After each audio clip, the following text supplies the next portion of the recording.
Welcome to the Defence Property Podcast, the podcast where we talk about all things property investing and real estate for Australian Defence Force personnel. Whether you're looking to build and scale a property portfolio or relocating across Australia, we've got the insights and tips for less stress and more success. Let's dive in. And welcome back to another episode of the Defence Property Podcast, where we talk all things defence and property related. And today we are talking about 5 key metrics to look at for an area before we go investing in that area. I guess it's important to understand if we're buying an investment, we're not isolated to our own backyard.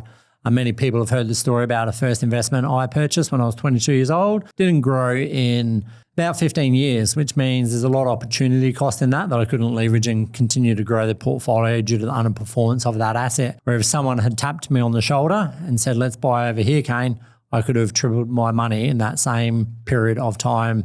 So opening up the national landscape when investing is important to front load some growth into our portfolio. But before we go buy in a different region to where we're located, we want to understand a fair bit about that area and the asset that we're buying. So when we're looking at areas, we want to look at the LGA level or a cluster of suburbs before we dive down into the suburb data. So different data points will be more relevant on different levels. So ISR or Index of Relative Social Advantage or Disadvantage is more relevant on the suburb level, same as percentage of owner-occupiers to renters is more relevant on the suburb level than it is the higher we zoom to a cluster or an LGA to a state and to the entire country. The percentage of renters averages out to 2/3 owner-occupiers, 1/3 renters. So then by using that as a reference point, we can understand how desirable a suburb is as we drill down to the suburb level and reference it to the national level. So the 5 key metrics that we're going to look at before we buy somewhere, first off is confidence in the data. So anyone that works in any form of data understands to be reliable, make decisions based on data, it needs to be consistent and in a certain bandwidth of reliability. So if somewhere is highly inconsistent in price, for example, with real estate, or turnover is not consistent, we don't want to rely on the data to make an investment decision. So we're going to exclude out of all of Australia, all areas that are low in confidence. An example of a low confidence area might be a mining town where there'll be high variance in the sale prices of similar assets and long periods of time where it's sat on the market. We like to see areas where 4-bedroom property on similar land size and similar build, shape and design has a fairly tight comparable sale price, so we can make investment decisions and understand more about that market. We don't want to be making large purchases of 500,000, 700, 1 million and not look at the confidence of the data. So this is critical and sits at the top of our 5 metrics. Next, we're looking at our cycle timing and making reference to where it is against the long-term average and what it's likely to do next in a mean reversion. So we want to look at the 10-year average. So in Australia, if we zoom out over 30, 40, 50 years, we can expect property to grow around the 6.5% to 7% mark. And then against that, we want to look at the 10-year average to understand what it's done historically, and then look at the 5, 3 and 1 year to understand historical performance before we go buy that. If somewhere's done, say, 80% over 5 years, it's had a short, sharp growth period, which is an unsustainable amount of growth, and it can't keep tracking at that level. And at some point, it will slow down and start tracking back to the long-term average through that average and underperform for a long plateau. The way property works in Australia is we have short, sharp growth periods, generally 3, 5, 6 years, and then long periods of plateaus, 8, 10, 12 years, sort of underperformance. So we want to identify markets that haven't overshot the long-term average. We want to actually identify markets that underperform the long-term average and going to have a mean reversion from the underside back through to the long-term average and past it, where we can ride the growth wave. Next, we are looking at the affordability index. This one's quite important as well. And going back to what I mentioned earlier, about 2/3 of every property in Australia is an owner-occupier property and 1/3 is an investment property or a rental property. So if we look at the 2/3 that are owner-occupiers, 1/3 of those are downsizers, retirees, later stages of working life where they've paid the home off. Maybe our empty nesters are in this category too.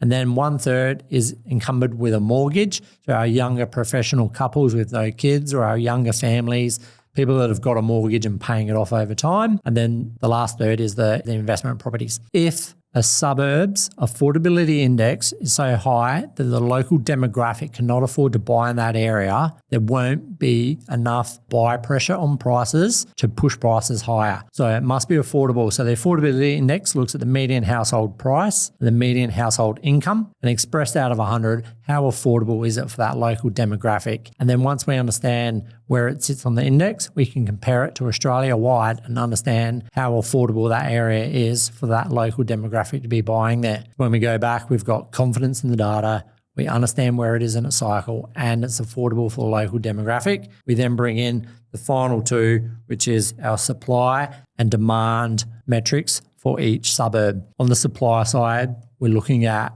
the inventory levels. So the inventory levels are, if a magic wand comes over a suburb and says no new listings are coming to market in this suburb, how long is it going to take the current demand levels for that area to absorb all those supply or all the supply in that area? And it's expressed as how many months. So ideally, we want to see inventory levels below 3, and we might set our metrics when searching for an investment area to maybe under 1.5 or super low. Next, we're looking at stock on market percentage. If we were to look at stock on market or pick a suburb and say, for instance, 100% of properties in that suburb were on the market at one point in time, a buyer could come in and would literally be spoiled for choice, could buy any property that they liked in that market and potentially lowball a few and actually have success with that because they would get a good discount because they're spoiled for choice. Then if we use the same example, but we say 100% of properties were, or there was 0% on market and 100% were not for sale, they would have to pay a very large premium to get into that suburb because it's extremely tightly held.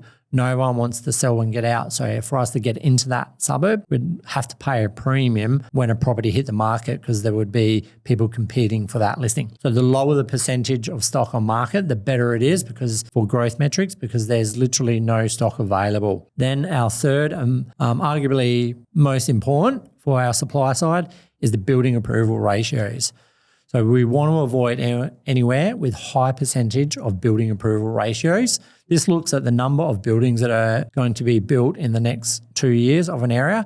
And this is additionally new supply to a market or to a suburb, whereas the inventory levels and stock on market are our two existing metrics for supply levels, building approvals, incoming or new supply.